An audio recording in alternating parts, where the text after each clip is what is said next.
Welcome to my channel. আমার চ্যানেলে সবসময়ই ফেব্রিক পেইন্টেড ব্লাউজের ভিডিও আমি আপলোড করি, কিন্তু আজ অন্যরকম কিছু করার চেষ্টা করেছি। মাটির বোতলের উপর ফেব্রিক কালার দিয়ে ডিজাইন। বোতলটি দত্তপুকুর থেকে অনেক দিন আগে কিনে আনলেও ব্লাউজের কাজ করতে করতে এই কাজটা করার আর সময় হয়নি। কিন্তু ভাবলাম আপনারা যারা আমার ভিডিও রোজ দেখেন, আপনারাও হয়তো ফেব্রিক পেইন্টেড ব্লাউজের ভিডিও দেখতে দেখতে বোর হয়ে গেছেন, তাই আজ অন্যরকম ভিডিও। এই মাটির বোতলটিতে রং করার জন্য প্রথমে ফেব্রিকে সাদা রং দিয়ে পুরোটাই রং করে নিয়েছি।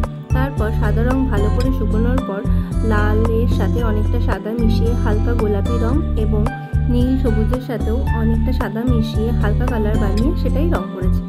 তারপর এই রঙগুলো ভালো করে শুকোনোর পর কালো রং নিয়েছি এবং কালো রঙটিকে একটু পাতলা করার জন্য মিডিয়াম ওয়ানের ব্যবহার করেছি। মিডিয়াম ওয়ান ভালো করে মিশিয়ে নিয়ে বিভিন্ন রকম ডিজাইন করে নিয়েছি, যেরকম পাতা এবং বিভিন্ন রকম ফুল। এই ডিজাইনটি অনেকটা বহু আর্টের মতন দেখতে। ভালো করে ভিডিও করার জন্য এই পুরো কাজটি আমি দাঁড়িয়ে করেছি, তো সেই কারণে মাঝে মাঝেই হাত কাঁপছিল আর দাঁড়িয়ে রং করতেও অনেক অসুবিধা হচ্ছিল। যাই হোক, এটা একদম অন্যরকম করার চেষ্টা করেছি। ভিডিওটি কেমন লাগলো অবশ্যই কমেন্ট করে জানাবেন। আর কাদের কাদের বাড়িতে গরমকালে জল খাওয়ার জন্য এরকম মাটির বোতল ব্যবহার করা হয় সেটাও কমেন্ট করে জানাবেন।